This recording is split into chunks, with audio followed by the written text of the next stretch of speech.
just why don't Larry, if you could introduce yourself, and then then I'll say a few words about Les. Thank you, Barbara. I'm Larry Moses. I'm president of the Wexner Foundation, and coming from Columbus, Ohio. And this is Michael Cantor and Marcia Hurwitz, who are both community leaders and who are here with us for the day. Thank you. Anyway, good to have you. Les Wexner is a man about whom I said a little bit on Tuesday, and I will say just a little bit more because he can speak extremely well for himself. Where's Arlene, by the way? Thank you very much. I want you to know, Les, Arlene sent around, for anybody, it's on the website, I don't know if any of you read it yet, just this morning or late last night, an article that you essentially penned, Les. It appeared in Fortune Small Business, and very deeply autobiographical in content about how one starts on the road to becoming an entrepreneur or a leader. Les Wexner's bio is available to all of you who care to look at it, so I will not recite that. I will simply say about him. He's been an extraordinary benefactor to the Center for Public Leadership. He is a leader in his own right. He is intellectually curious about leadership, which is a great pleasure to me. But I want, above all, to introduce him with a word that I knew as my first language was German, and it is a German word. I think it's also a Yiddish word. I think it's also used in Yiddish. Les Wexner is a mensch. A mensch is now, the word is actually also, I think now, English. For those of you who have not heard it, I don't know how it easily translates. I think a man of good heart, of good character, and a good person. So, the mensch, Leslie Wexner. Oh, thank you. Thank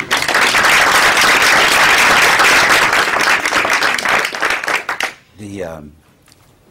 In case you didn't read the biography, just a few sentences about my background, and as a way of maybe introducing myself and beginning the discussion. My parents both came from modest circumstances. My father was born in Russia, came to the States when he was 13. My mother's father was a carpenter, cabinet maker, and she was never able to go to college. They met. I got born. I was raised in the kind of a family where, in economic circumstances, where I kind of had to work my way through grade school and high school and college. If the Ohio State University wasn't in Columbus, I probably couldn't have gone to college because I was part of a family economic unit and just had to be at home to help. So and then I began a business, and I did borrow $5,000 from my Aunt Ida with the life's ambition of then earning, at some point in my life, $15,000 a year. I thought if I ever get to that, that was the milestone of success. And $15,000 a year then was probably about $50,000 a year now. So it was then a pretty lofty goal, and to me seemed unachievable as I was beginning, and I lucked out. The business did grow.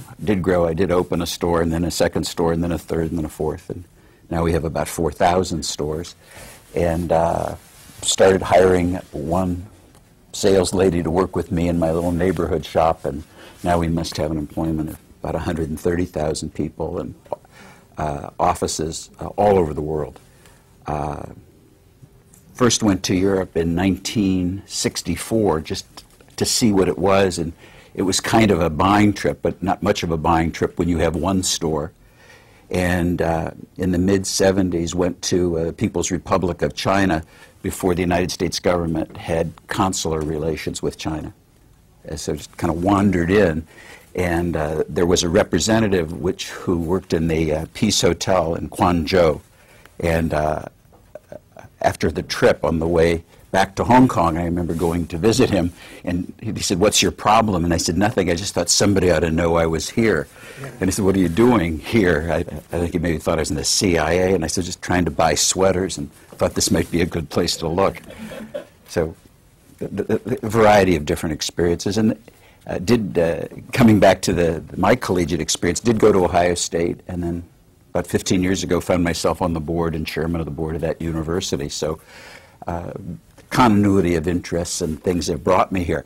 I never considered myself a leader, not when I was a kid growing up, not when I was starting the business.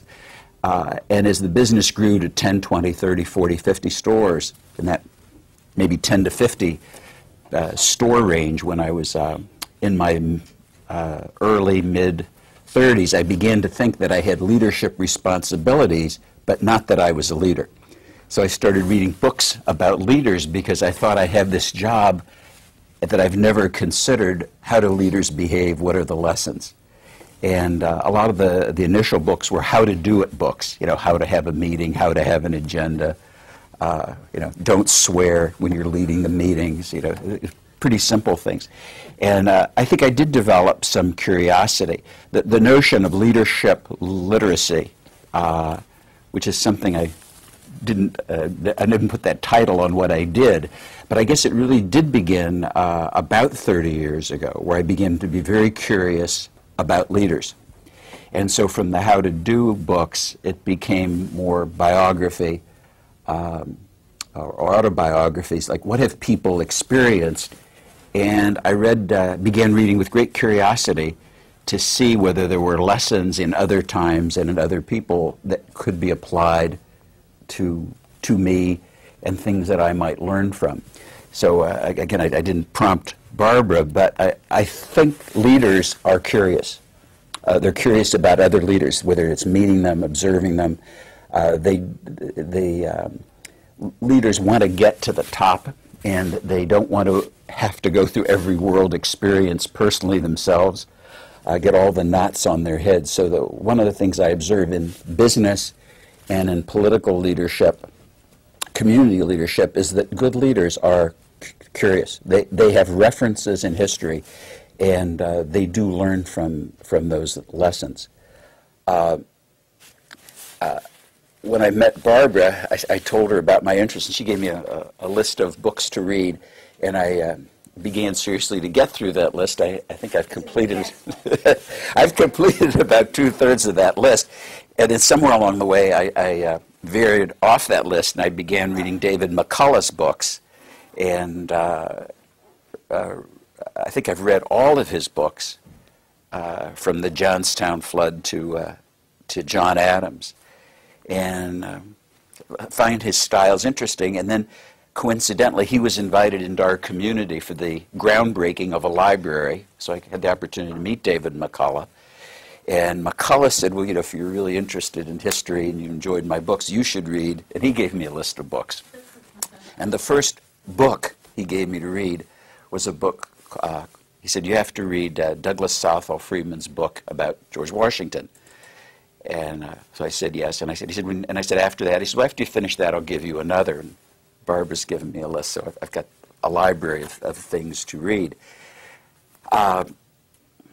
So I went to web and tried to order the book from Amazon to find out it's been out of print, I think, since 1935. And then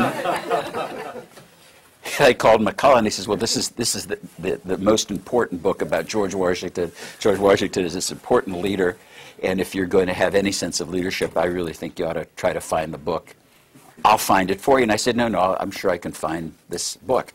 Well, it turns out it's a 9-volume set of books.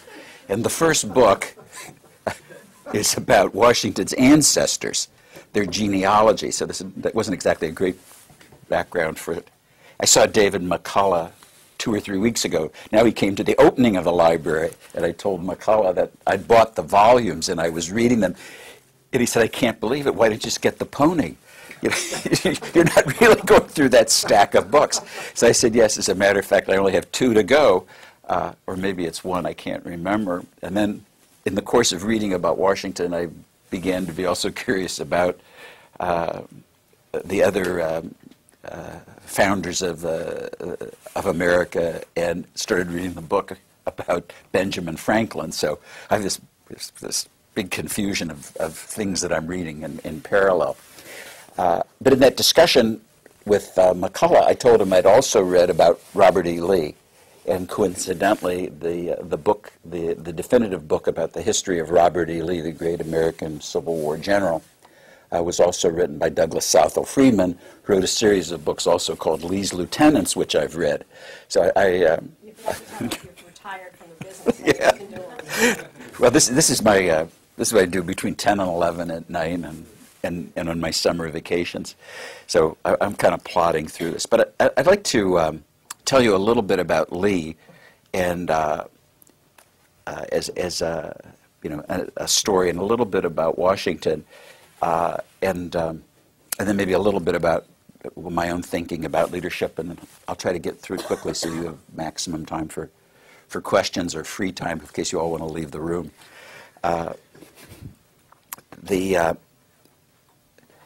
Washington is a very interesting leader because here's a young man of reasonable circumstance, no great education, who in his diary, as a very young man in his late teens, writes about wanting to contribute to society and how much he cares and wants to be valued and appreciated in his society. And I found that was amazing that as a young man that he would write that, and it repeats regularly in his diary, his thoughts about wanting to be valued, wanting to serve, wanting to do something. And he applies to the governor of the Virginia colony and volunteers to be an officer in the militia. And militia officers in the colonies were really honorariums. You know, if there was an Indian raid, they might have, the colonial officer chase the Indians, or if somebody was drunk and disorderly or a pig ran through town, they'd call up the militia officer. But being a militia officer required no military experience, but it did have stature. People would address you then as Major or Captain Washington first, and then it became Major Washington.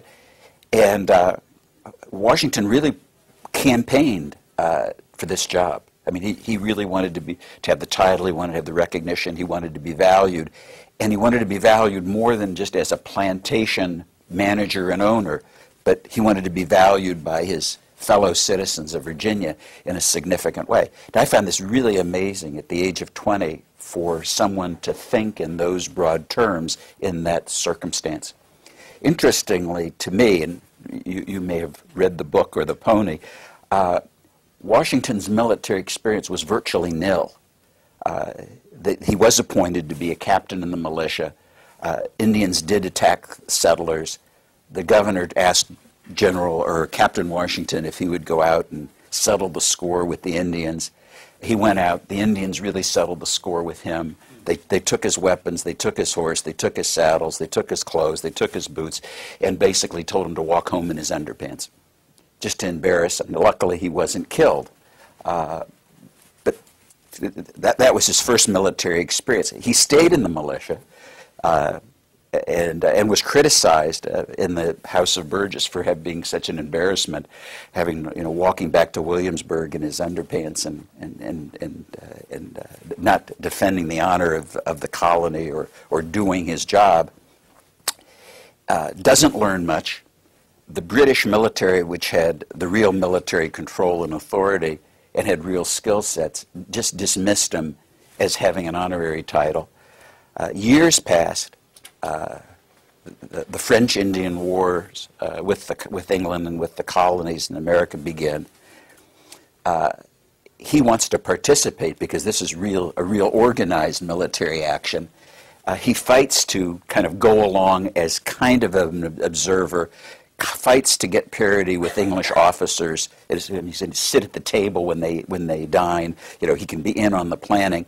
Goes out with a very famous British general by the name of Howe. They get their asses kicked. Howe gets killed. Washington comes back in great humility to Williamsburg, defeated again, only now participating with a real army. Doesn't learn very much. Years passed. There's another episode. The French and Indian War is heating up. A Scottish general is leading the British army to go out against the French and the Indians. They get real organized. Washington thinks he's now going to really learn something. And when they get to Fort Duquesne, They find that the fort has been burned, there are no Indians, there are no French, and they all march back again, kind of disgraced. And that's his whole experience in the military in any active way of learning. The revolution begins. There is a Continental Congress. He is in the House of Burgess. He goes there as a member, sits very quietly, and then when the delegates to the Continental Congress are now looking for military leadership in this great revolutionary war, somehow he is trusted and picked to lead the Continental Army with no military experience. So he issues pronouncements like, well, we need 1,000 guns and we need 10,000 troops, and nothing happens. So he begins real on-the-job training. Very, to me, it was very interesting just to look at them and say, in those times, at that age, and that background, the courage that he had, leadership courage, fortitude, and willingness to stay with it and fail and fail and fail, but wanting to serve and serve and serve. It's an interesting model. Now, I'm a businessman, and I can see those same patterns of behavior of people that try again, but they learn, they learn a little bit, they march ahead, very directed and curious and wanting to succeed. But one anecdotal story about Washington, and which I found very interesting, is that my view of the American Revolution was pretty idealized. The American revolutionaries were the good guys, the British were the bad guys. The American colonists were wonderful, spirited, principled people. They rose up against the oppressor, and they won. We weren't such good guys. A lot of dissension, a lot of mistrust, colony to colony, selfish leaders, people that took and stole and were, collecting more graft than gratitude from their fellow colonists. But one anecdotal story, which I think, again, demonstrates that at least my learning is, to me, it was a penetrating insight and a lesson of history that I didn't know. There were enormous numbers of mutinies in the Continental Army because people weren't paid, people didn't have clothes, people didn't have shoes, and people didn't have weapons. So some number of volunteers into those armies were people who were true patriots. Others were very poor people that the promise of being shod, clothed, fed, and when their enlistment expired, they could take their weapon home was a hell of a deal. And so for many of these people who came from frontier poverty, shooting squirrels and, eating animals as the only way they could live, a military career was a pretty good deal, and the military and the country didn't deliver. So if you signed up for a 6-month or 1-year enlistment and you were promised to be fed, clothed, and you'd have a weapon, and at the end of that 6-month period you could take that weapon home, and it turns out you got nothing. You got to starve, you ran around in rags, you were barefoot in the winter, and in fact sent into battles, and some say, just pick up a big stick or a rock because we don't have guns or ammunition. That's literally what happened. So there was a mutiny. And that's the background. The story of the mutiny is a large part of the Pennsylvania militia mutinied against the Continental Army. And Washington is stuck between the Pennsylvania militia and the British regulars with this small Continental Army, probably of several thousand armed troops. And pretty desperate thing because you have Americans fighting Americans, an inferior American army fighting a vastly superior armed and in numbered English army and skilled. And the notion of the mutineers being successful in their mutiny that is really damaging the Continental Army, or the mutiny spreading throughout the Continental Army, or, as was threatened, that the Pennsylvania militia would change sides. And this small army would now be crushed between two forces and destroyed. And General Washington calls a war council, gets all of his generals together, and explains the situation and basically says, I don't know what to do. We have this mutiny and it's serious and it's spreading. We've got the British Army over here. We have no weapons. We have very little ammunition. I really need your advice. Well, one leadership lesson is that leaders typically do get advice, and although they like to generate their own ideas, they'll have a war council. And this council, as as Douglas Southwell Freeman wrote, went on for several days. And from the beginning of the meeting to the end of the meeting, it's the unanimous opinion of every general that Washington has to crush the militia, find the leaders, and hang them. And that by every standard of military law, any judgment they have, the mutiny will spread.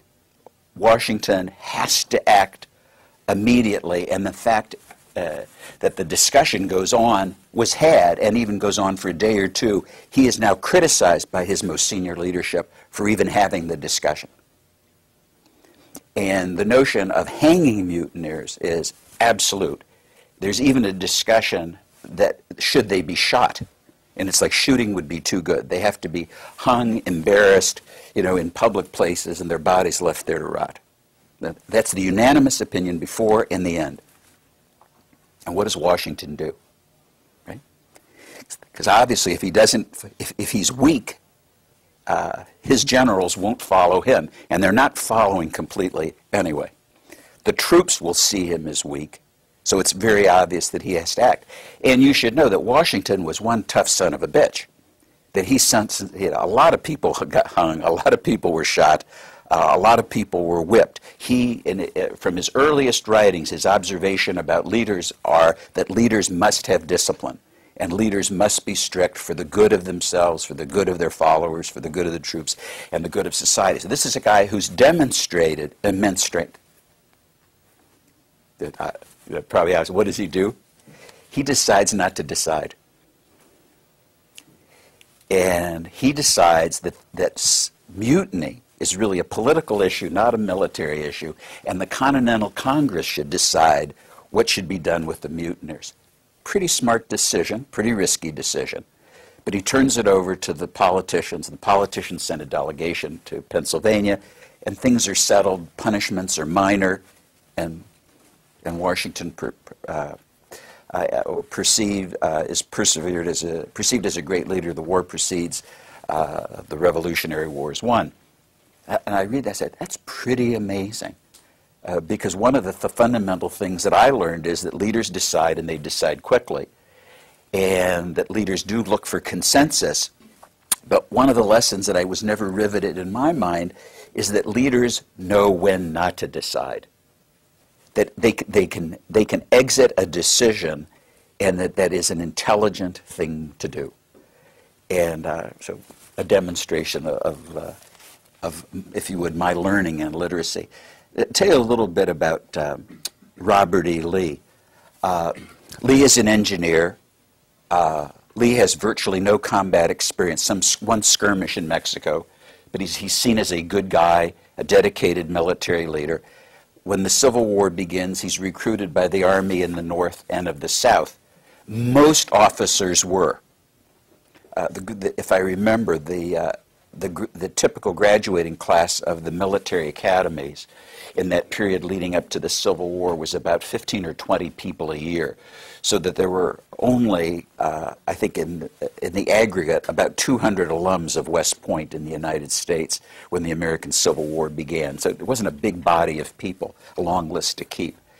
And Lee does not believe in slavery. Lee believes in the rights, and his loyalties are to the Commonwealth of Virginia. So he believes in states' rights. When they ask him to lead the Confederate Army, he accepts a commission as the general in the Virginia Army because his loyalty is to Virginia, does not believe in slavery, doesn't want to be a general in the Confederate Army. The first several years of the Great American Civil War was very bloody, but not really big battles. The latter battles were the major ones. And essentially no one knew how to fight a war, and nobody really wanted to fight a war. So it was almost as skirmishers. It revs up as the war goes on, and you end up with Antietam and Gettysburg and these horrible atrocities. And Lee advances in the Confederate Army. And as Freeman writes in his book, he can't make people do what he wants them to do. So he says, General, you'll attack at 10, General, you'll attack on Tuesday, General, you'll retreat. And people generally don't do what he says. And in times when there's overwhelming force and a battle should be won, the battle is lost. And he takes inventories and he's feeling very inferior, like he'd like to resign because it's obvious he can't lead his army. And Lee makes note, and he decides that he's going to have kind of a scorekeeping, a metrics of leadership. And he decides that, most importantly, generals that he can trust have to know the military art. So they have to be studied and know the military art. Now, in that period of time, many officers were appointed as general officers who were school teachers, lawyers, political appointments. This is, you know, arguably not a penetrating insight to be a general and understand that you would trust generals that understood and knew something about the military art. But he writes that down. You got to know that stuff. Second thing is that he trusts and evaluates people on a whole person basis. So if somebody is married, somebody isn't a drunkard, somebody doesn't swear, somebody goes to church, somebody has a family life, he evaluates them outside of their military career. What are their, if you would, their whole characteristics? And then he decides it's very important for him to evaluate whether the leaders, his lieutenants, whether his lieutenants truly care about their troops. And he makes judgments that some really don't.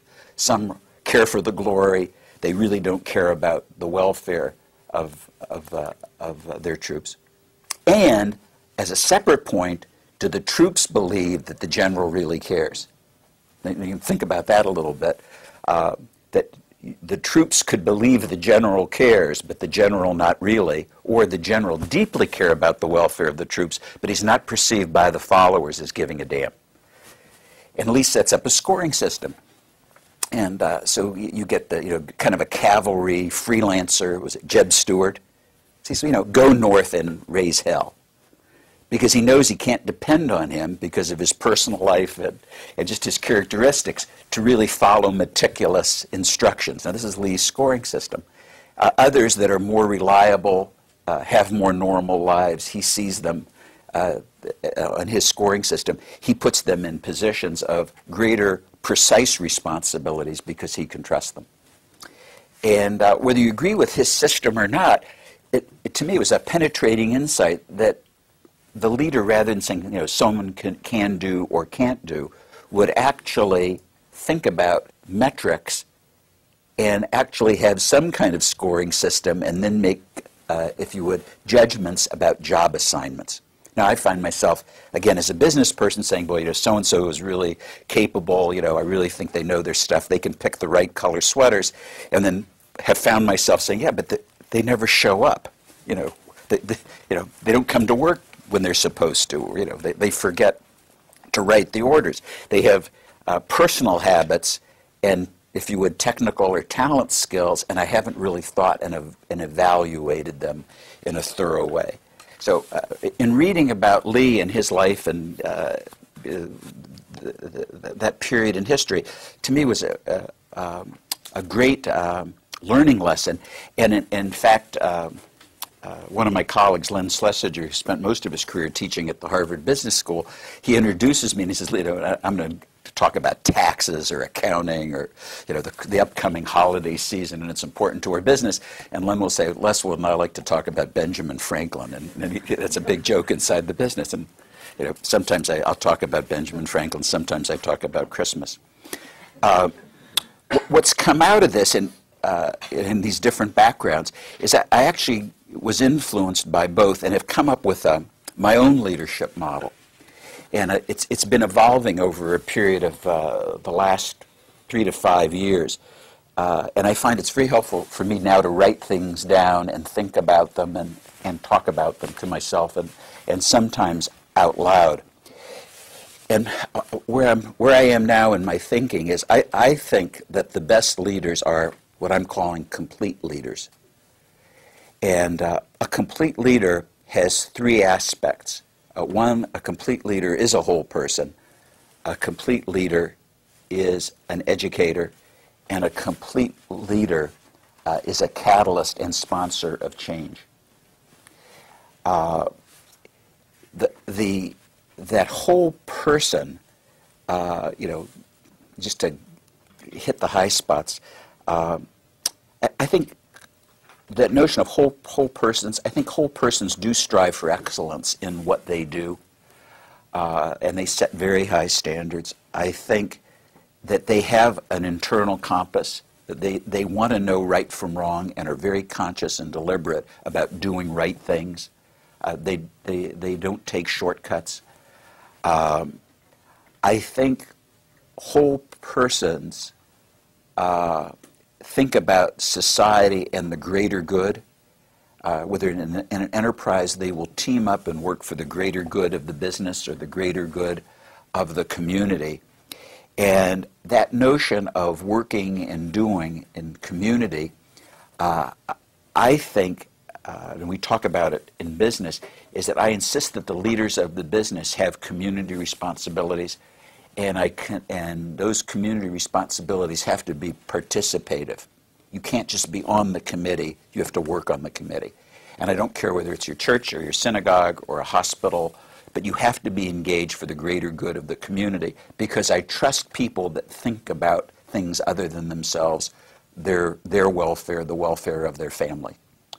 And that notion of participative citizenship, I think, was influenced by the things that I've learned, the things I've observed, maybe a little bit from Washington, maybe a little bit from Lee.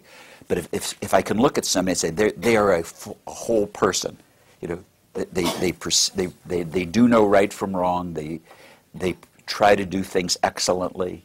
They care about their troops. The troops know that they care, if you would. They participate not only in a team-like way in the enterprise, and they can partner for greater good, but they also extend themselves into the community. So whatever talent or skills they have, they use those things in the community. Really does happen.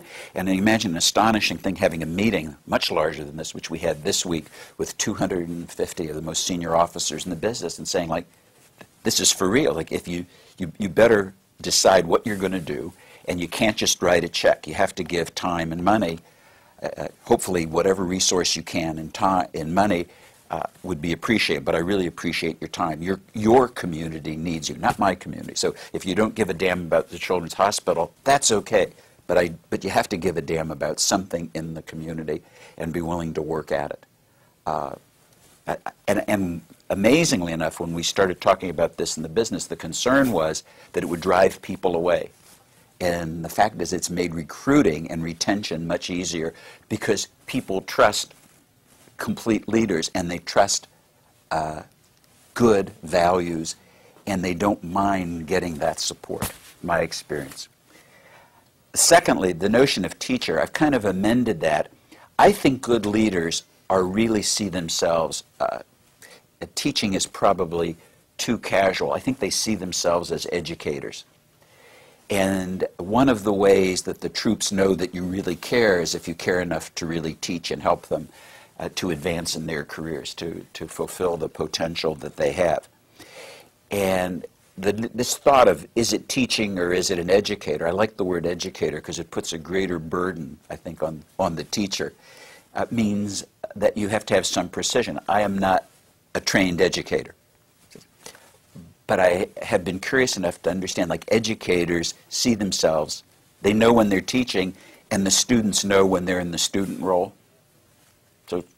So in a business environment, in a community environment, if whether I call it out or not, I say, am I teaching? And if I am teaching, do the students know who the students are? And it may just be members of a committee, it may be a task force, it may be a creative team that's doing something, but to conceptualize it in my mind and say, I'm not just leading, but I'm teaching. And if I'm teaching, do I have a teachable point of view? Can I take this? Can I take my ideas and thoughts into a lesson plan? And do I know who the students are? Have I thought about communicating my ideas from a teachable point of view? And then I find that I do things like saying, like, do you understand? A test. here's the idea I have, tell me what you think about the idea so that I can tell whether the knowledge has really transferred. And what I recognize, and this is a relatively recent revelation, maybe in the last 5 or 6 years, is that you can't deal with complexity or scale in any enterprise if you don't see yourself as a teacher and an educator, because you can't get to scale without really teaching. So we could have great conversations one-on-one, but it would be very inefficient. And I now am spending inside the business about 250 hours a year teaching. It amazes me. And the students know who the students are. Some of it is one-on-one, some of it is classes, some of it is in larger groups. But there's teachable points of view. I have a lesson plan. I've got one, if you had a lesson plan for '04 that I want to teach across the enterprise at kind of a graduate student, undergraduate student, and a kind of maybe a more mass level, and I've got if you had doctoral students that I spend 3 to 4 hours a month with one-on-one with tailored lesson plans. And I look back at Lee and Washington and other leaders, and I can see that pattern in them. The issue about change is that I think leaders have to have visions, and they have to be sound visions, and those visions have to be fulfilled. So that I think that's an important part of what leaders do. And in learning the lessons from history, I've come around in my thinking, and in a business environment, really preach how important it is to lead from positions of influence, because you can't get a damn thing done with authority. Yeah. I have young children. My oldest is 9. I say, Harry, go to bed. No. Would everybody please be quiet? You're all talking loudly in the car. Daddy's driving. Well, nothing helps. In the business, I could tell people with great authority what to do, and I learned, the sad lessons of military history. Why do all the lieutenants get shot in the back? They got all kinds of authority, but they haven't learned that they can really get things done with influence. And the example that I've used inside the enterprise is if you don't believe that, think about Douglas MacArthur. His father was a general. He graduated first in his class from West Point. Led the American forces in the war in the Pacific. Very smart, understood the chain of command, understood giving orders, understood taking orders. And his commander-in-chief says, whatever you do, don't invade North Korea. And Douglas MacArthur's, that's only what the president says. So that the lessons for me at all levels are that you really have to understand how to build a base of influence and make a case so you really can influence people. And that's how you really change behavior. With absolute authority and screaming and hollering and maybe grabbing somebody by the neck, you can get them to comply, but you don't change their behavior. And great leaders understood that. Models, whether they write them down, models that they can articulate. And I think whether my model is a good one ultimately or a bad one, hopefully it's just good enough for me to do better. And I keep revising my model. And I think it's important to me to have it written down and to talk about it within the enterprise, sometimes within the family, just to make sure that I'm not lost in it and that I'm really considering. So I guess the lesson of Lee actually coming up with a metric and saying, I'm going to review the metric periodically and score key people and then make judgments by it. I think that discipline about leadership is probably a healthy one. So I told you a little bit about me, a little bit about George Washington, a little bit about Robert E. Lee, and the fact that I've borrowed and pasted together, if you would, a leadership model. And I'd be delighted to try to answer any questions or do what I can, or we could all have coffee. No. I have no doubt there will be questions. Scott, why don't you lead us off? Curious about your comments about George Washington and whether you think that what drove him through these failures was desire to serve or faith in self. And if it was desire to serve, did he sort of reassess how best he could serve, given that he wasn't meeting with success early along the way? Well, I asked David McCullough that question. He's writing a book called, I think it'll be out in about 18 months, called 1776. And I kind of know what I've read in a couple of books, and I asked him what he thought.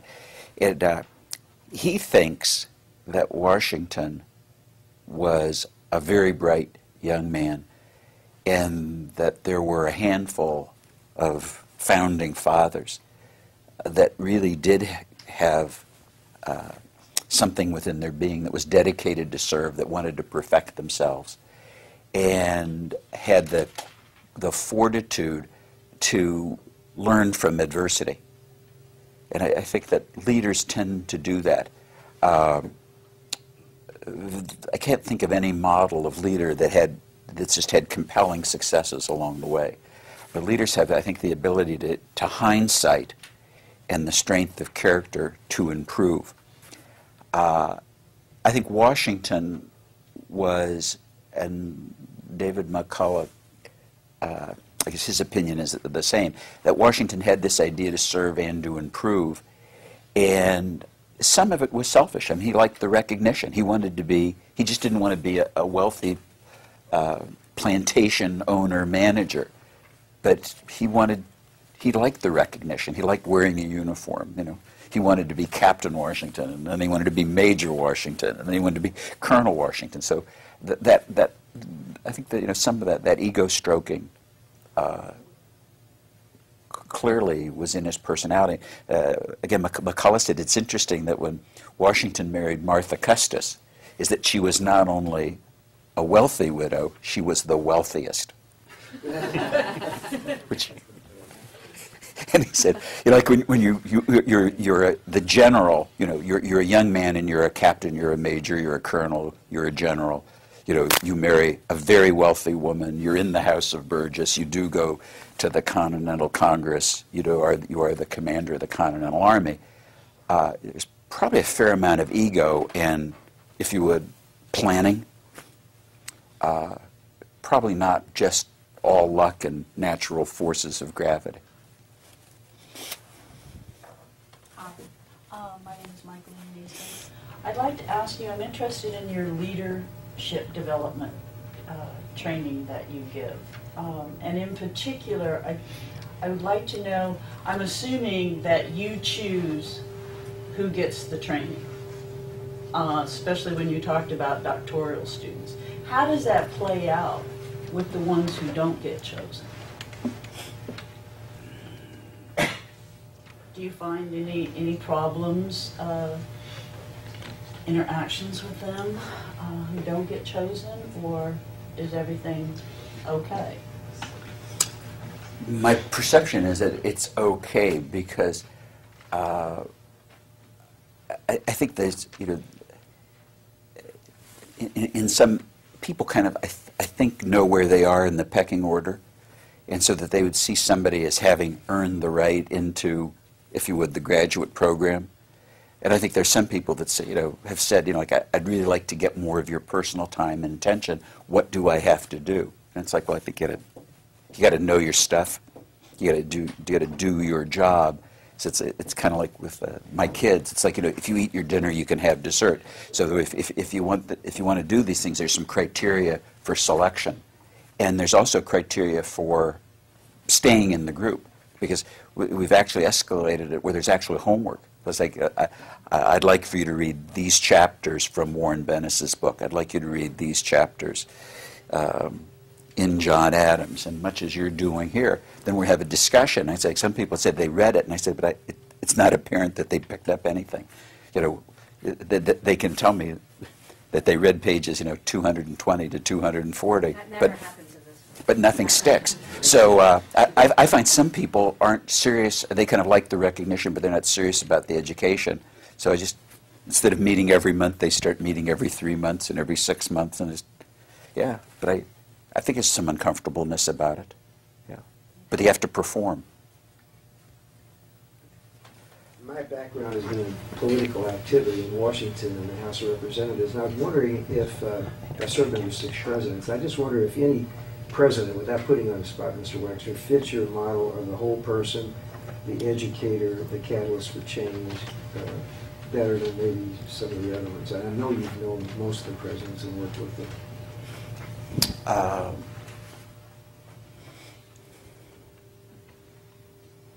I think probably the one that I'd feel most comfortable with is George Bush 41. I think he is a whole person and a real person. I think he cares. I think he may fall down in his vision, and that may be his undoing. But I can't think of one that would be a perfect model. And I know his son. He hasn't lived long enough to, I mean, just in terms of appraising him against his father. I hadn't really thought of that. I think it's an interesting question to really grade those senior leaders that way. What's your answer to your own question? Well, actually, I've served with all of them. Each had qualities and characteristics, Barbara. I think that I would agree that probably of all the presidents, George Bush 41 and Bill Clinton were the most friendly, the most easy to be with. I served in a house with Jerry Ford, so he was probably a closer friend, if you want to call it that. I think that President Nixon, for all of his flaws and all of his imperfections and failures, was one of the most perceptive people in a way of looking forward down the line about policy. And as a matter of fact, one of the ironies of the whole thing is that everybody was screaming for his head, but yet every president succeeding him has gone back to him for advice and for counsel. So I found that sort of intriguing exercise in leadership, in the sense that while he was disgraced, on the one hand, he was also elevated as a beacon figure of knowledge and as an educator. He may have lacked the catalyst part, and he may have lacked the whole person part, but he was certainly an educator. But I'd say of all of them, I think that your selection of George Bush of 41 is pretty close to the target. Yeah, I was very influenced by reading David Gergen's book, An Eyewitness to Power, in terms of how he sized up presidents in terms of strengths and weaknesses. And I really think as a matter of fact, in that business, that's one of the mandatory readings, is to read David's book.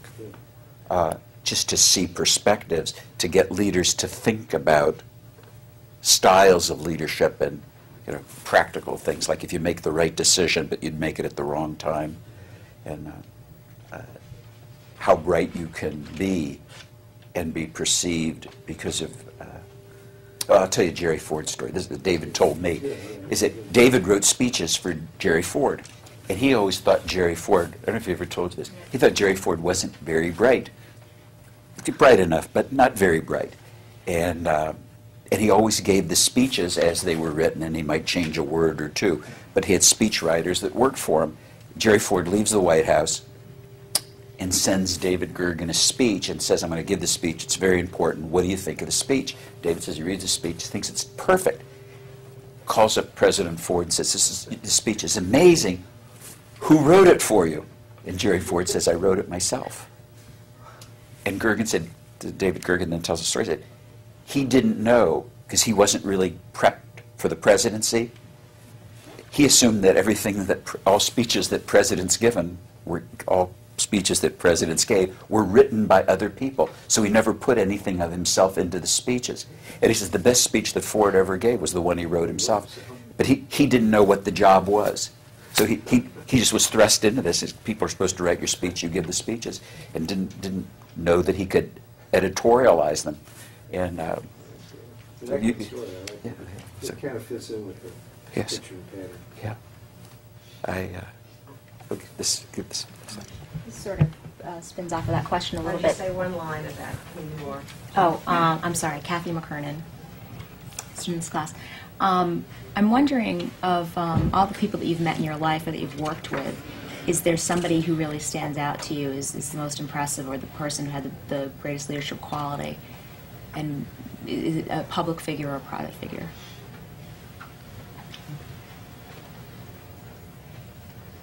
Yeah, there is one that comes to mind. He's somebody that served with presidents, but not a political leadership, a clear civilian.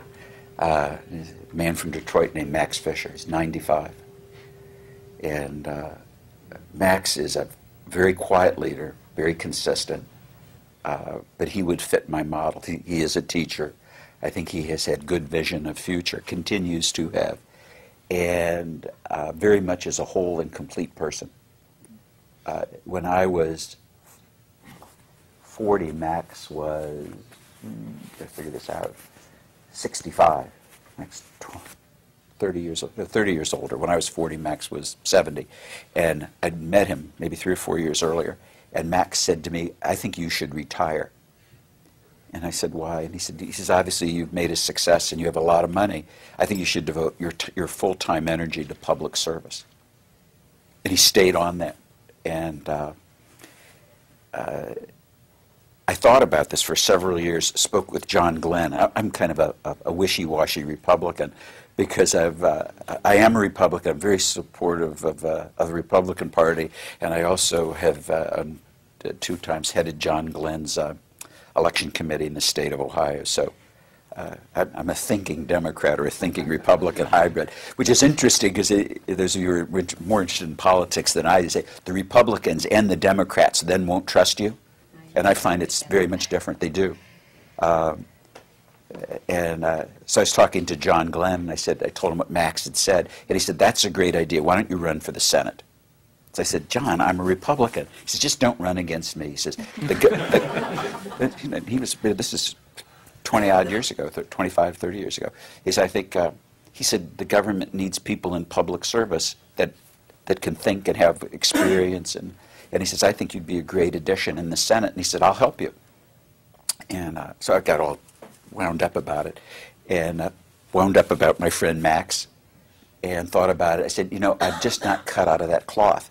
But it did influence me to find a different balance in, if you would, career and public service. And so that Max has, and I've known Max now for 25, 26 years, consistent, knows right from wrong, does right, has a healthy family life, has been consistent in his interests on a broad range in community, chairman of the Detroit Renaissance Committee, active in Republican politics, active in Michigan politics, active nationally, internationally in Jewish community life. Just a terrific guy, and a very patient teacher, and very wise. He wins my award. I want to imagine that. Can you just say? Sorry, I'm Wanjin Njuguna, I'm from Kenya. I want to imagine, since your businesses all over the world, that you also look at the leaders in a lot of this world. I mean, a lot of these countries. Are there any leaders beyond the USA that you think have leadership qualities that are impressive, and especially in Africa where very little good happens? Do you have people that you think have some of the qualities you really think about in leadership? I think my personal world is too small. I mean, I don't think about those things very much, and I really don't know very many world leaders. I've met a handful. I'm trying to think if I can. Why is it you just read about the ones in the U.S.? Why don't you want to go beyond those? In terms of about reading about other leaders, yeah, I do a little. I guess the ones that are closer to home I can identify with. There's greater curiosity. I've got Gorbachev's book on my stack, and a book about Stalin, and Barbara gave me Mao Zedong's book to read. So You're not going to be surprised. yeah, so I'm still learning, but.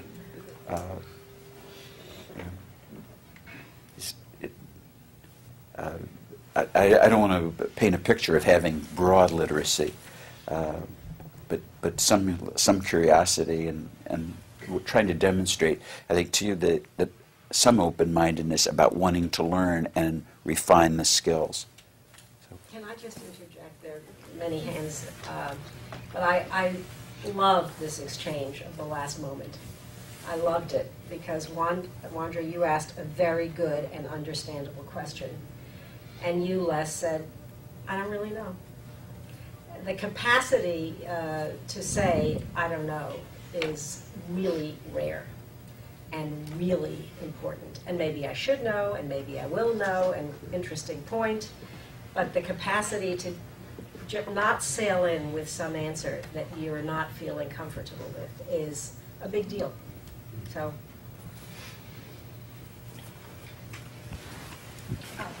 Hi, my name is Eileen Chan. I'm a second year in the MVP program. Earlier you mentioned that sometimes the best decision a leader can make is to not decide. I was wondering if you faced a similar situation during your business career, and if so, if you'd be willing to share that with us. Oh yeah, I'm glad you asked that. You know, when I was just out of school and starting the business, one of the popular notions was that great leaders can decide quickly, and they decide things once, and they can kind of get through their things to-do list. And I was very influenced by that. So if somebody asked me a question, I really wanted to make and take decisions. I mean, the more the merrier, and the faster the better. And somewhere, I think it's not original thought, I read that in the Old West, the guys that were buried on Boot Hill, most of them were the fast guns. They weren't the accurate ones. And so that I began to really play with that and say, fast only matters if you're right, generally. And being fast and wrong, there's enormous risks. And I think I began to make some risk calculation. And then I began to question in people when I would be slow in making decisions. People would say, well, you're procrastinating. And I really dwell on that. Say, do I procrastinate? I mean, I dwelled on this for years, because that would be a common thing. It's like you don't decide. And the business was compounding 25, 30% growth. And I'm looking back at this and thinking about this for years, being self-critical. I said, I must have decided a lot of stuff pretty well, because things are working out. So and I know I'm making decisions, but yet I'm being criticized. And where my thinking is that I think leaders have the judgment to know what things they can decide, what things they can't decide, what things really require collaborative effort. The notion of realizing the time sensitivity of a decision. And what I'm very conscious about is I will decide easy things quickly, and I know they're easy to decide because I can decide them quickly and without any internal hesitation. But when somebody presents something and they say, well, this is really an easy decision, just give me a yes or no. And in my tummy I'd say, I don't know. It's like, when do you need to know? And they say, well, I'm asking you now. I say, but when do you really need the answer? And they say, next Tuesday. And I say, well, I'll tell you before next Tuesday. But I want to think about this. I want to sleep on it, because there must be some complexity here, some unintended consequences, something that requires some judgment and consideration, and I can't make it in the moment and feel comfortable from within. Now, interesting, working with Len Schlesinger, who thinks and loves to decide quickly, we were having a board meeting. He's the vice chairman of our company now. And somebody asked Len what he learned, what he's learned working with me for 4 years. And he says, I've learned to be patient and make patient decisions. He said, he drove me nuts. Now, imagine talking about, I'm in the room, your board. He said, he used to drive me nuts, saying that he wanted to think about something. And he says, but I've learned that's a good thing to do. Some things are decided quickly, some things you can't decide, and some things when your inner gyro says, I want to think about this. If you have the luxury of time and you make some risk calculation, you don't. So I'm very deliberate about. I like to decide things quickly because I want to get through my things to do list. But if something doesn't feel right, I kind of look at it and say, this must be more complicated than meets the eye. It's more than a simple yes or no. There must be layers of things, complexities here that I'm just not comfortable deciding. Then whether I take it to a group or a committee or just say, I'll tell you in the morning. So I think there's a difference between procrastination and deliberation. And I have bins that I put things in. And sometimes I do procrastinate. I mean, I think people do. I accept that part of my personality. I'm perfectly capable of procrastinating. But there's other times when I'm very deliberately not deciding. I'm Anton von Budkowski from Munich, Germany. I'm a surgeon, by the way, only accidentally here in this group. I think it's very deliberate. I think it is very important that you are making the distinction between teacher and educator. Because I understand that there are many teachers in our civilization, but not that many of educators. Because in my understanding, an educator is someone who is prepared to take his personal responsibility for the results of his teaching. Because as a teacher, you can just go with your syllabus or whatever, and you are just selling or giving your knowledge. But then what is being done with that knowledge later on is not of your concern very much, because you are not obliged, in fact, to. It is only that far. When you understand yourself as an educator, what I believe you do, means that you are prepared to carry your personal responsibility for your apprentices. It is like coming back to the old classical models. There were universities, there was only the name of your teacher who was the recommendation. It is. I agree.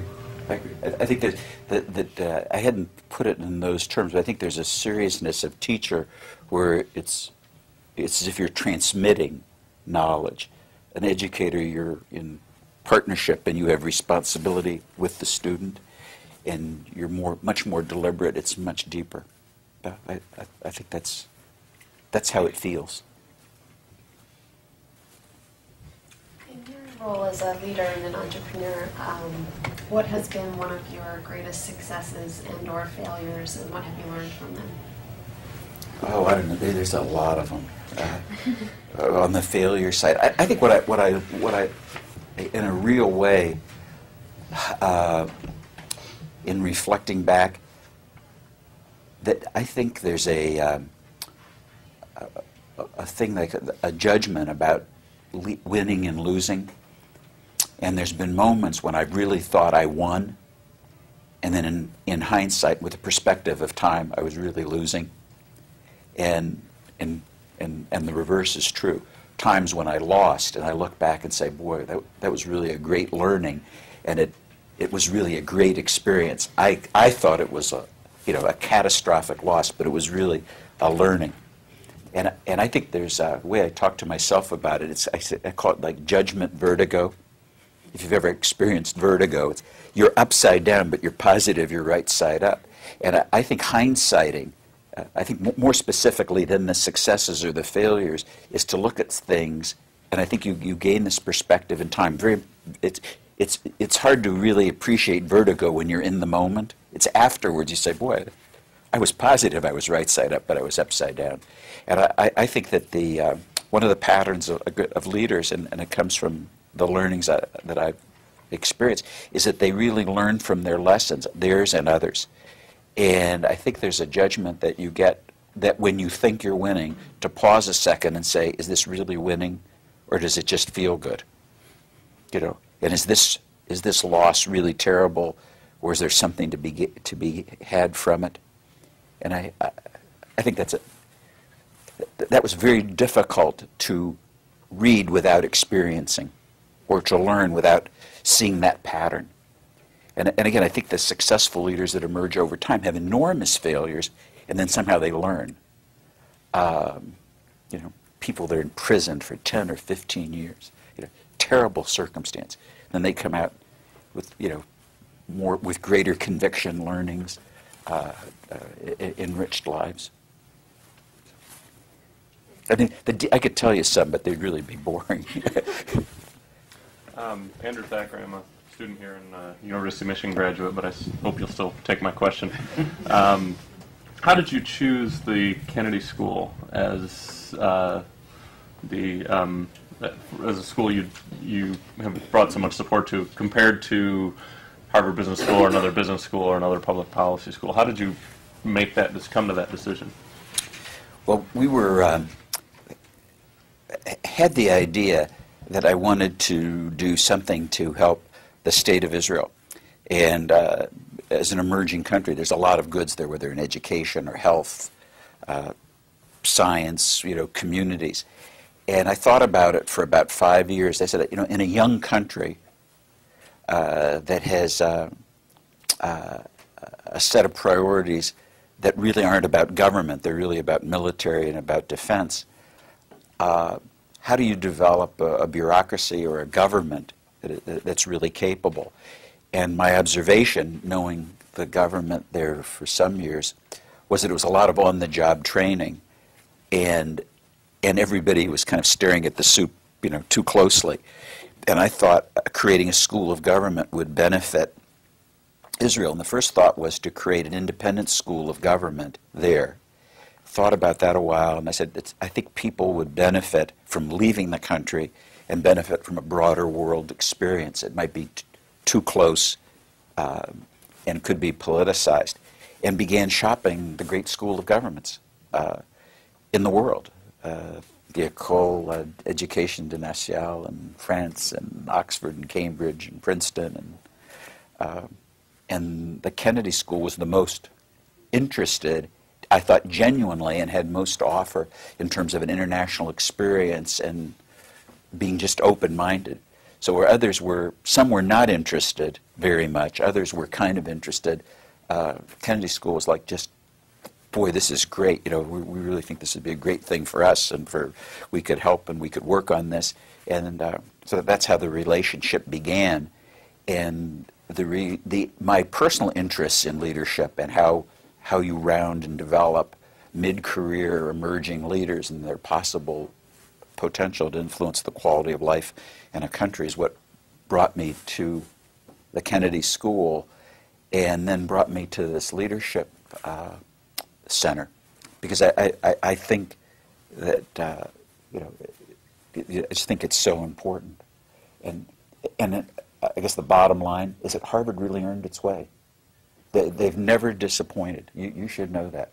Now, I've graduate of Ohio State. I'm a loyal alum. I contribute to the university. I've been on its board. I've been chairman of the board.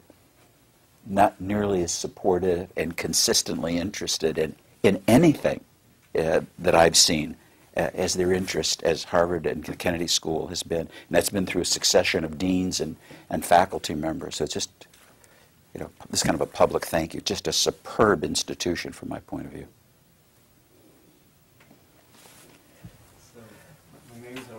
I'm a Wexner Fellow, and I'm really glad that the first meeting is in circumstances of education, and this is a great privilege.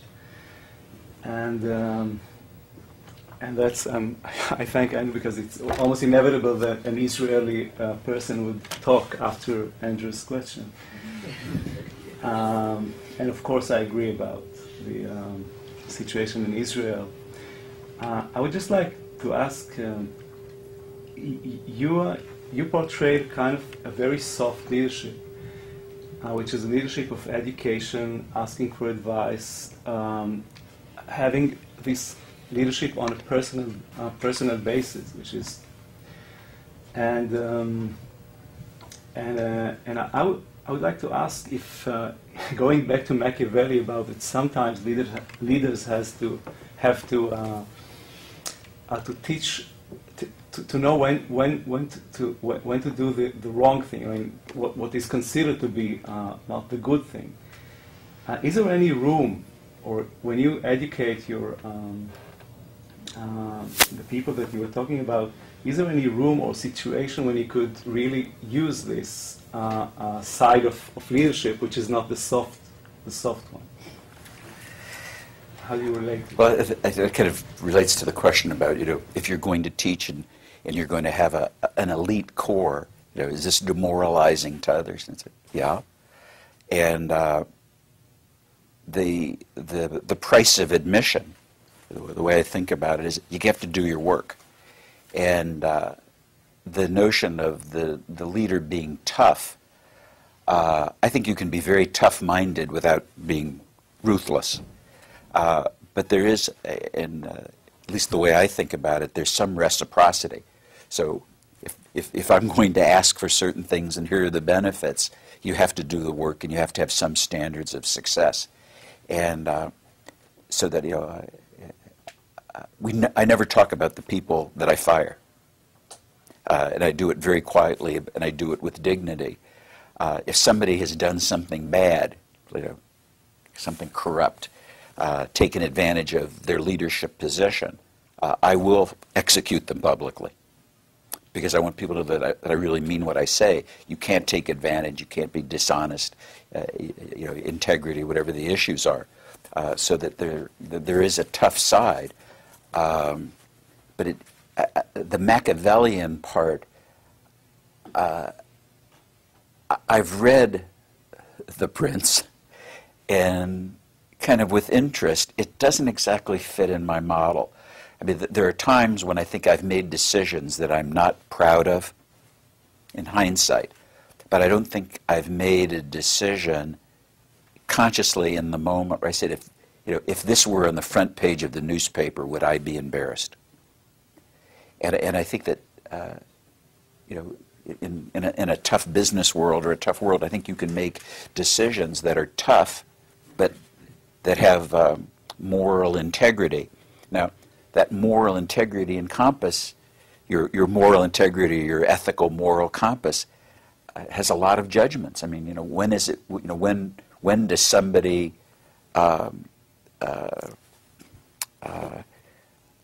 responsibility to the group supersede the responsibility to the person? I've worked with people for 20 years that for a variety of reasons just couldn't manage in the present, couldn't cut the mustard anymore, and had to make a judgment about personal loyalty to them, their age, their family responsibility, and say, but if they continue, a lot of people are going to be hurt by following them, and I have public trust responsibilities to groups. So in a military way, it's like, we're going to fire this officer, not because I don't like him, not because he's not trying, but because if he's in command, a lot of people are going to get killed.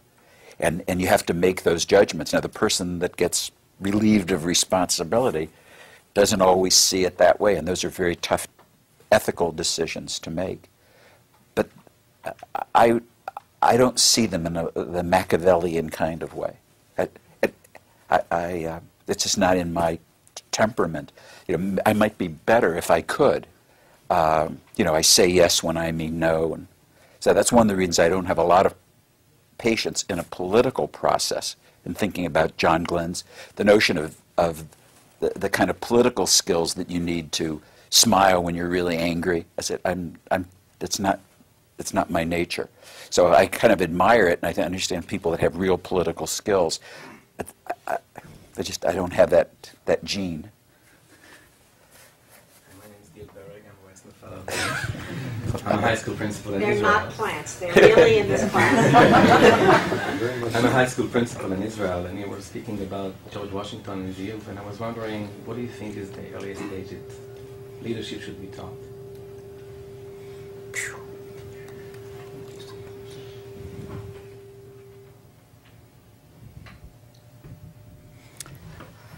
I think you can recognize patterns of leadership in teenagers. They want to be president of their class. They want to organize, and I think that if you would, the educator could see that and work to develop those skills, I think it probably wouldn't be healthy to tell a 12-year-old that they're going to be a leader. I don't think they'd have the emotional maturity. I think probably by the time you get to, say, college age, 20s, you can think about it in a mature way where you have the emotional maturity to deal with the learnings. But I've not thought about that much, but I think at some level, in adolescence, it would develop the wrong things. But I have to think about that. Thank you, Mr. Wexner. My name is Greg Wong.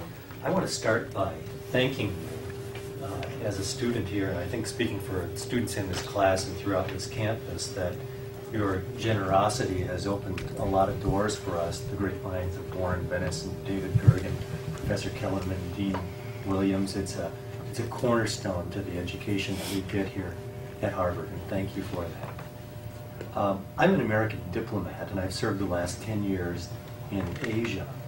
And one of the things that I can see very clearly is the changing of leadership from political figures to business figures. And in fact, I've engaged on several occasions with representatives of your company, and the influence that they have in directing foreign policy or changing the fortunes of communities and nations is significant. And I'm wondering how you see your role and the future role of leadership shifting from traditional politicians to businessmen like yourself. Well, I don't know if I'm answering your point. I think that professional politicians are kind of necessary. I think what's necessary if you're a professional in government is that you're open-minded about the real world, and you cross-breed experiences. I mean, I worry about the Congress. If 99% of all congressmen, members of the U.S. Congress, are professionals and don't have real-world experience, and I think that there's the globalization, business leadership, I think, is filling some voids. In my model, that notion of being a participative citizen is, I think, you have to tell people who are engaged in diplomacy or in government what your perceptions of the real world are, because that cross-fertilization, I think, is really healthy. And I don't delude myself. I'm not a full-time politician. I'd probably be a terrible diplomat, but I see things from a different perspective. And so I think it's gratifying to hear that we can influence things from kind of a real world perspective, and there's people in the enterprise that want to connect for good reasons. That this is how they see it, and do you really understand things? My experience with our government and some foreign governments is that the political leadership was very, very far from the ground. It was kind of in theoretical models, and people at government levels, bureaucracies dealing on issues that weren't the real world, solving problems that didn't exist, or creating problems that had been created because they were just out of touch with how things were going. I mean, the example I gave earlier of going in China, we were the first American company to do business in the PRC. We had business relationships and investments in South China. I'd met the governor of Jiangsu province, Shanghai, in the mid-'70s, and we were investing and had a wonderful experience. And so when I met the consul, he thought, are you coming here to complain about your terrible experience? Like, no, met some wonderful people. I trusted them. They trusted me. We invested. We were doing things at a very informal level. Now, if we'd have gone to, years later, I met people in like big organized businesses. They said, how did you do that? Because we went to Beijing and we couldn't do anything. I said, I never went to Beijing. I've never been to Beijing in my life. I just met a businessman somewhere, and he trusted me, I trusted him, and we started doing things. So. We've got time for a 10-second question and a 30-second response. Oh. Throw us that. What do we think the question?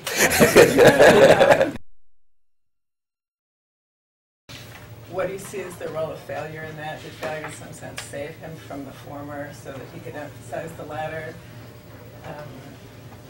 I think he had more interest than that. I mean, he was a great kind of amateur architect. All through the Revolutionary War, he was working on the plans for Mount Vernon and changing things and adapting things. I think he had a very rich personal life. I think he cared about his wife's children. He cared about agriculture and kind of more than an amateur botanist. So he had a lot of interests. I think he had the capacity to learn from reversal. I mean, that's the short answer, I think. I don't know if that was the question. I was just struck by, the desire to serve community is an admirable, noble desire. The enjoyment of status is one that we might feel a little less comfortable with. Or if that was his only motivation, that might. I'm saying, I think that the notion. I tell people that I don't trust people that don't have selfish interests. I mean, so it's like they want a new pair of shoes, or they'd like to advance in their careers, or they want to have more time to play golf, or whatever it is that are your own interests. And I think people find balances that maybe mistrust isn't right, but the Mother Teresa that just only cares about others. I can understand that. I just don't experience it in the realm of things that I deal with. So I'm saying someone like Washington, who cared about status, he cared about financial security, he cared about fox hunting. I mean, he was a great athlete, and fox hunting was a major sport then. He was in great physical shape. He was a great frontiersman. He was a pretty balanced kind of guy, not superbly educated, let's say the way that Jefferson was or John Adams, but he was not an illiterate man.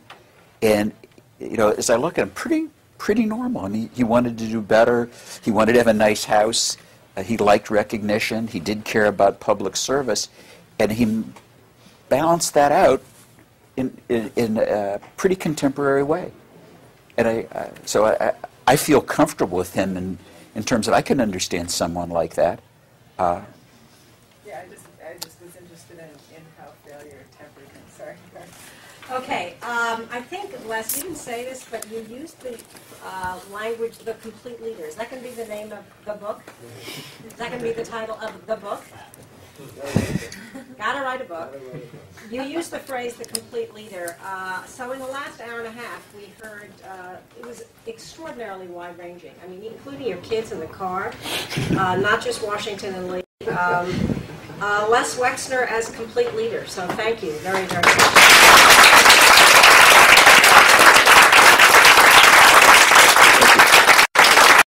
Just why don't Larry, if you could introduce yourself, and then then I'll say a few words about Les. Thank you, Barbara. I'm Larry Moses. I'm president of the Wexner Foundation, and coming from Columbus, Ohio. And this is Michael Cantor and Marcia Hurwitz, who are both community leaders and who are here with us for the day. Thank you. Anyway, good to have you. Les Wexner is a man about whom I said a little bit on Tuesday, and I will say just a little bit more because he can speak extremely well for himself. Where's Arlene, by the way? Thank you very much. I want you to know, Les, Arlene sent around, for anybody, it's on the website, I don't know if any of you read it yet, just this morning or late last night, an article that you essentially penned, Les. It appeared in Fortune Small Business, and very deeply autobiographical in content about how one starts on the road to becoming an entrepreneur or a leader. Les Wexner's bio is available to all of you who care to look at it, so I will not recite that. I will simply say about him, he's been an extraordinary benefactor to the Center for Public Leadership. He is a leader in his own right. He is intellectually curious about leadership, which is a great pleasure to me. But I want, above all, to introduce him with a word that I knew my first language was German. And it is a German word. I think it's also a Yiddish word. I think it's also used in Yiddish. Les Wexner is a mensch. A mensch is now, the word is actually also, I think now, English. For those of you who have not heard it, I don't know how it easily translates. I think a man of good heart, of good character, and a good person. That I've never considered, how do leaders behave, what are the lessons? And a lot of the initial books were how to do it books, how to have a meeting, how to have an agenda, don't swear when you're leading the meetings, pretty simple things. And I think I did develop some curiosity.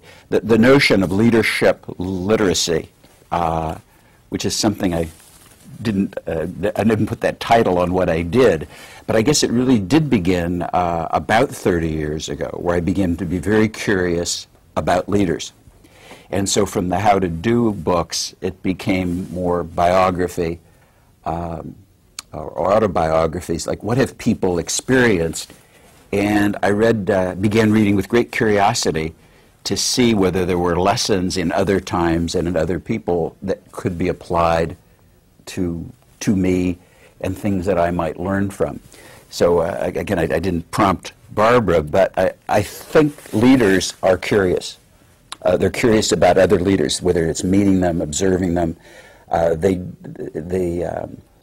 Leaders want to get to the top, and they don't want to have to go through every world experience personally themselves, get all the knots on their heads. So one of the things I observe in business and in political leadership, community leadership, is that good leaders are curious. They have references in history, and they do learn from those lessons.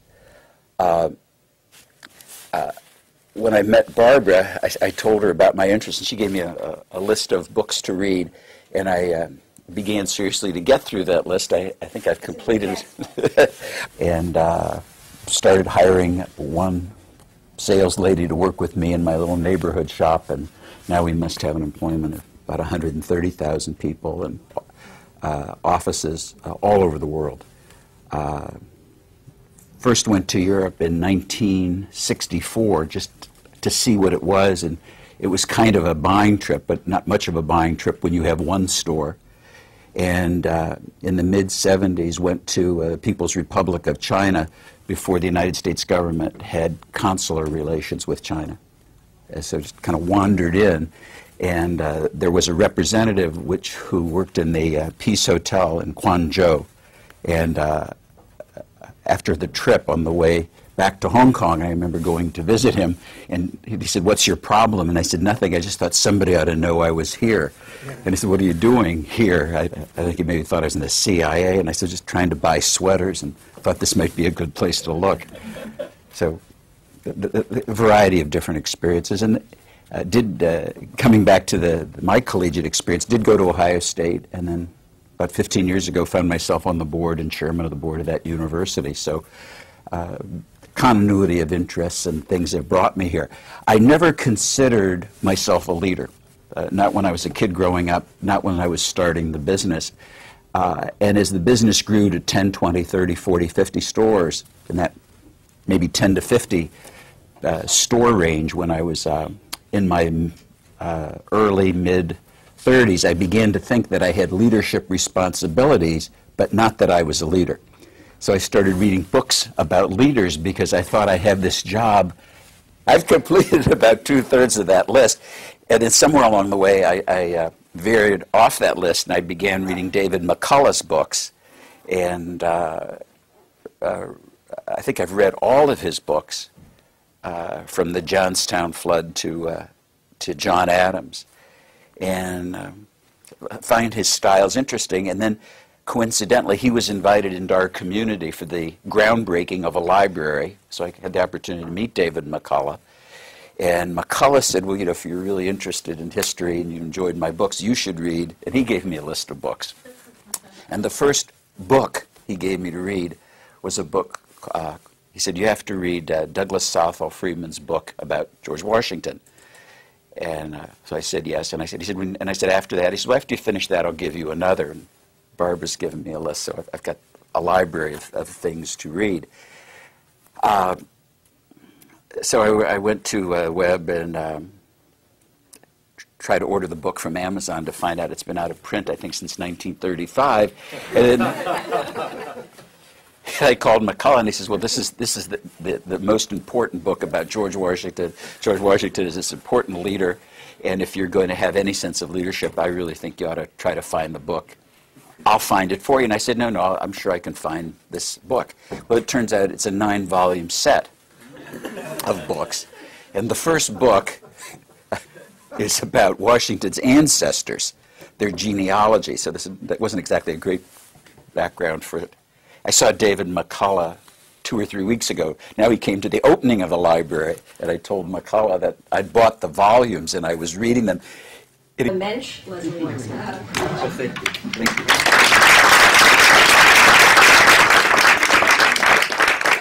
you. In case you didn't read the biography, just a few sentences about my background, and as a way of maybe introducing myself and beginning the discussion. My parents both came from modest circumstances. My father was born in Russia, came to the States when he was 13. My mother's father was a carpenter, cabinet maker, and she was never able to go to college. They met. I got born. I was raised in the kind of a family where, in economic circumstances, where I kind of had to work my way through grade school and high school and college. If the Ohio State University wasn't in Columbus, I probably couldn't have gone to college, because I was part of a family economic unit and just had to be at home to help. So and then I began a business, and I did borrow $5,000 from my Aunt Ida with the life's ambition of then earning, at some point in my life, $15,000 a year. I thought if I'd ever get to that, that was the milestone of success. And $15,000 a year then was probably about $50,000 a year now. So it was then a pretty lofty goal, and to me seemed unachievable as I was beginning, and I lucked out. The business did grow. I did open a store, and then a second store, and then a third, and then a fourth, and now we have about 4,000 stores.